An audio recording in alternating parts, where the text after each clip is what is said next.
Hello everybody, this is John and you're watching The Real Man Rom-Com Review.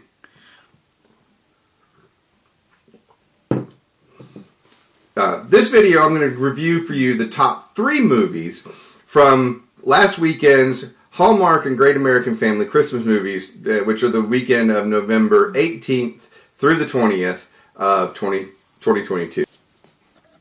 Number 3 is When I Think of Christmas, which aired Sunday, the 20th of November on the Hallmark Channel. Now, Sarah, who is an attorney, is coming home for Christmas. Now, her mom, Ann, has sold her family home and bought a condo. And Mom's a little behind packing up the place. Now, Sarah's dad, who was a rock star musician, passed away when she was a baby. Now, it's 2 weeks before Christmas, and the town of Oak Crest is getting ready to start off its Carol and Lights Festival with the annual tree lighting, and it will end with a concert on Christmas Eve. Josh Hartman, who's Sarah's old high school boyfriend and current Nashville music producer, is in town to produce the concert. Josh and Sarah share a very awkward hello when they're interrupted by a very pretty young woman who's looking for Josh. Ann, who is Sarah's mother, forgets to get the keys to the condo that she bought from Realtor Ted.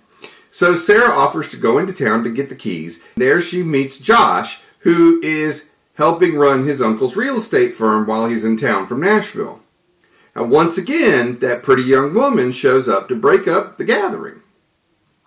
Now, we did glean from this meeting, though, that Josh and Sarah were pretty close at one time, and were making future plans when Sarah decided to take off.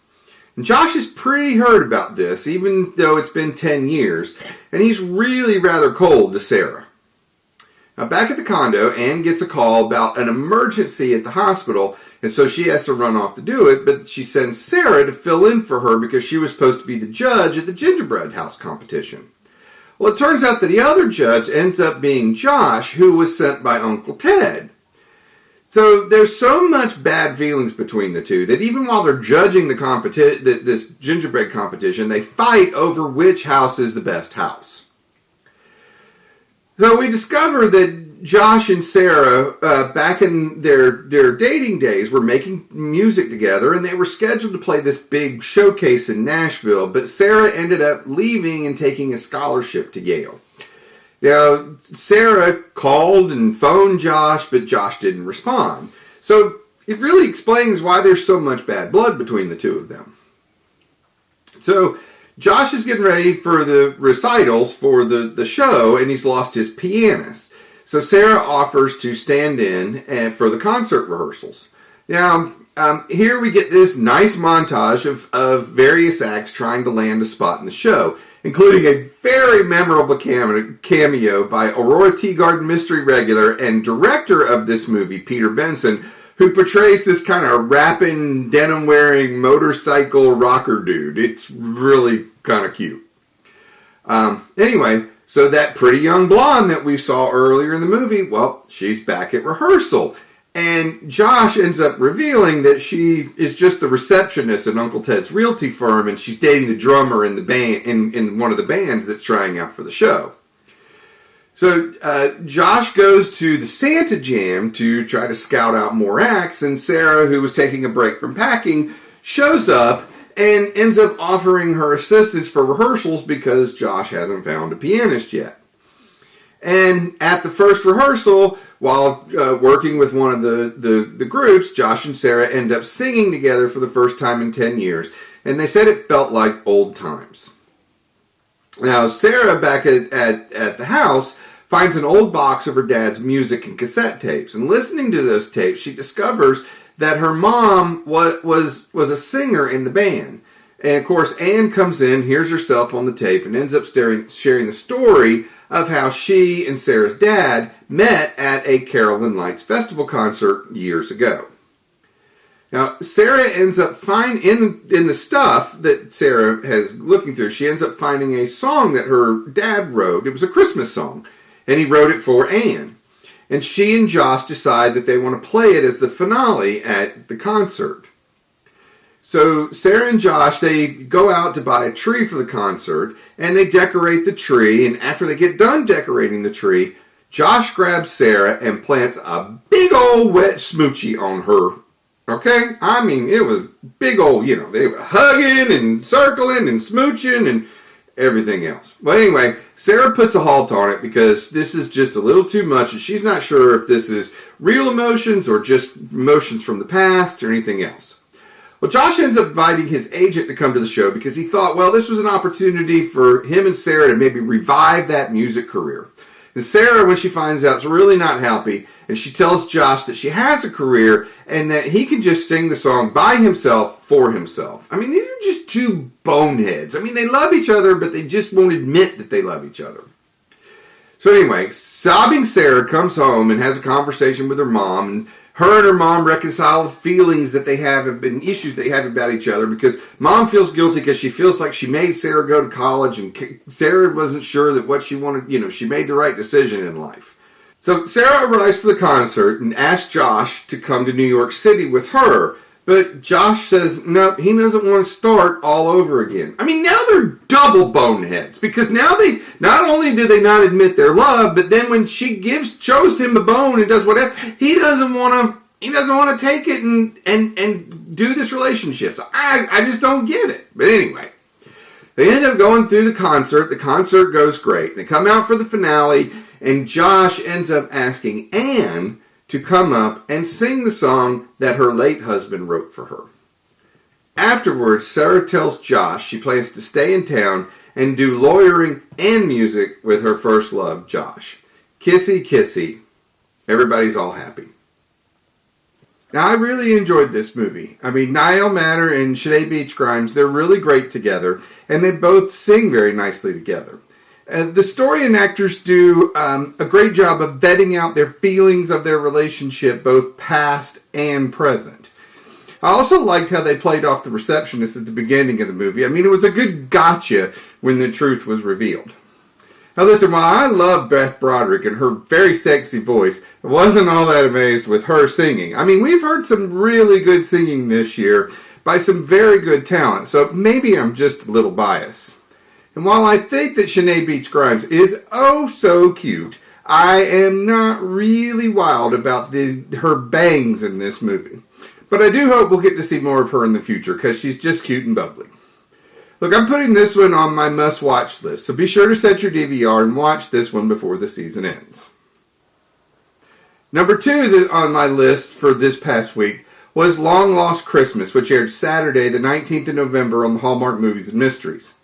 Interior designer Haley is doing a live stream from her latest decoration in Denver, Colorado, which is basically a Balsam Hill promotional scene. I mean, we got wreaths, we got trees with gorgeous decorations, all the trimmings that good money can buy.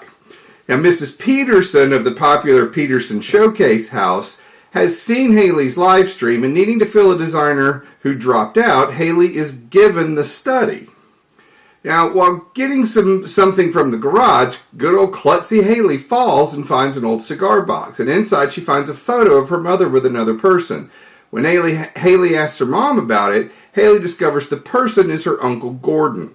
Haley's mom and Uncle Gordon lived in a foster home as kids. Gordon aged out and Haley was soon adopted. And they haven't seen each other in years, and Mom says she's made peace with all this. So Haley, having no other family other than her mother, wants to find her Uncle Gordon. So an internet search points her to a Gordon in Silver Valley, Colorado, who runs the Timber Grove Cabins, a cabin construction company. Now, arriving at Timber Grove Cabins, Haley runs into Jake, who is Gordon's right-hand man. She's interested in renting a cabin for next spring, so Jake takes her to see the model cabin and meet Gordon. And while they're all having lunch in town, Gordon's daughter, Brianna, stops by to say hello, and she recognizes Haley from her videos and invites her to come out and see her furniture-making studio. And that evening at the Christmas festival, Jake sees that Haley is cold and needs a hat, so they try on turkey hats, chicken hats, elf hats, before finally setting on just a good old-fashioned hat with the ball on top. Now, I personally thought the turkey hat was pretty cool.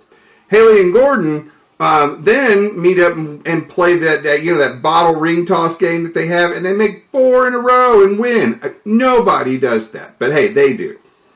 So Haley tries to get Gordon to open up about his past, but Gordon's just really not having much just so he doesn't want to share about what that past is. Now, Jake's been remodeling a cabin for a fairly long time, but he's yet to show Gordon the cabin and go over his ideas of how he thinks that they could grow the company together. Now, in a conversation with Jake, Gordon tells Jake not to let Haley get away. Meanwhile, Haley is starting to really like being in Silver Valley. Now, that evening, Jake takes Haley to go see a meteor shower, and while she's off getting cider, Haley runs into Gordon on a bench. Gordon does open up a little bit about his past by saying that he didn't have any brothers or sisters. Now, this crushes Haley because she really thought this was her uncle. Now, despite her feelings for Jake, Haley just doesn't feel that she can do this any longer, whatever that is. But anyway, so visiting Brianna's workshop, Haley gets a call that she has been moved to a mudroom because a bigger designer would only do the study. Now, Haley gives Brianna's workshop a big push by doing a quick live feed video from the store, and now she's much too busy to go tree shopping with Jake, so Brianna sends Haley along instead. Jake takes Haley out to the cabin, where we get another Balsam Hill commercial as they decorate the Christmas tree together. Now, Haley notices that Jake has a train and discovers that the caboose is missing. And Haley tells Jake the caboose is where all the good stuff happens. First kisses, reunions, sad goodbyes. It's the heart of the train. Haley goes back to the park because she left her hat, and Gordon arrives. And as Haley is about to tell him why she is actually in town, Gordon collapses. Meanwhile, back home, Haley's mother is writing a Christmas card to Gordon. Now, unable to have the Christmas fundraiser at the model cabin because there was the pipes froze and there was a leak, they suggested that they move it to Jake's cabin that he has been remodeling. Gordon manages to get released from the hospital, and when he gets to Jake's cabin, he's impressed with what Jake has done with the place. And Brianna reveals more information to Haley about Gordon's childhood, which confirms that Gordon truly is her uncle. Gordon reveals that at the fundraiser that evening that he's raising money for the home that he and his sister lived in as kids. Now, Haley is mad at Gordon for abandoning her mother all those years ago and lying to Haley that he had no kids. Okay, what the hell? I mean, she came to town and she lied to them. She wanted to get a cabin, for the spring. She lied. But really, what Haley wants is family, and she's found it. So why the hell is she so mad? Well, Lisa said we needed the drama for the big boo-hoo finish, which is probably right. So Brianna is now upset with Gordon because he kept family from her without her knowledge. So Haley returns home to see that her mother has decorated the house and in these good spirits. And Mom has joined this group helping kids learn how to read. And she has wrote a final card to Gordon closing that chapter of her life for good. Uh-oh. So Haley crushes her mudroom design using furniture from her cousin Brianna. Now Haley gets a gift from Jake, a caboose, which makes Haley sad. So on Christmas Eve, Gordon, Brianna, and Jake come to Haley's mother's place. And Gordon and his sister make amends for their past, and Jake and Haley make up as well. Kissy kissy, all is wonderful. Movie's not over yet, though. At dinner, Haley's mom gives Gordon the last Christmas card that she wrote him before he left the home, and the one that she wrote just a few days ago. Well, Gordon one-ups her and in return has a box of cards that he has written each year since they were separated. Boo-hoo, roll the credits. Hey, look, I really enjoyed this movie. I mean, I have been a sucker for Taylor Cole ever since I saw her in one of my favorites, which was Christmas in Homestead. I mean, I follow her on Instagram and love seeing her play golf in her little visor and her little golf skirts and her knee-high tube socks. I mean, it's just so cute. And look, this girl can actually swing the stick. Now, she's just somebody I could see spending an afternoon on a golf course with and having a beer afterwards, or wine or water or whatever else she wants to have. I can also relate to the dealing with the distant family in this movie. I mean, I don't have the closest relationship with my birth mother, and my family just, they just don't, get together very much anymore. And being a Cancer, which is a real strong family person, it really tears me up inside, and I feel alone at times, even when I'm with my own kids and my wonderful in-laws and their family. So this movie is easily the best Hallmark movie and mystery movie of the year so far, and it's solidly in my must-watch again category. And finally, we get to my number one movie for this week, and probably everybody else's number one movie, Three Wise Men and a Baby, which aired Saturday, the 19th of November on the Hallmark Channel. In this movie, we meet Stephen, Lucas, and Taylor, and they're brothers who were raised by their single mother most of their lives. Now, Luke, also known as Mr. January, is a hunky firefighter in town. Taylor is a very talented video game designer with a real attitude problem, and Stefan, not Steven, Stefan, is a pet therapist who prefers the life of a loner than being around people. Now, they all live in the house together with Mom. Taylor lives in the basement, Stefan lives out in the garage apartment, and Luke lives in the house with Mom. Now, he's been remodeling his home, it seems like, for like 10 years, okay?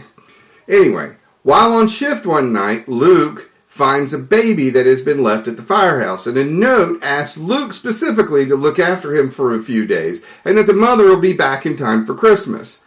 Now, Luke goes around denying that he is the father, adamantly denying that he's the father of this baby, not only to his firehouse mates, but to his mother. I mean, what does that mean? He's a virgin or something? Who knows? I don't know. But anyway, Mom is called away to help Aunt Louise, who's had an accident, and the boys will have to watch baby Thomas for a few days on their own. Now, Taylor gets the first shift, and he just can't handle this baby crying. He also spills the formula, and he has to go to the store where the baby does a stinky, and Taylor says, oh no, we're going to have to evacuate the store. Now, exhausted after only a few hours of watching this kid, Taylor gives the baby to Stefan, who has just arrived home from a visit with this dog owner who really has her sights set on Stefan more than she does having her dog having a therapy session. And when Luke gets home from the firehouse, we see Stefan covered in flour and looking very haggard. I mean, he tried to bake cookies, but the baby got in the way, and it was just a total disaster. So Luke takes the baby for the night, and the next morning, here comes Luke, fresh as a daisy, saying the baby was no problem. I mean, he's fed it, he's changed it, he put together the swing that Taylor and Stefan couldn't put together. I mean, are we sure that he really isn't the baby daddy here? Because he's got the baby thing down, okay? Anyway, so Taylor's former co-worker and ex-girlfriend Fiona runs into Taylor and Stefan while they're out with the baby, and Fiona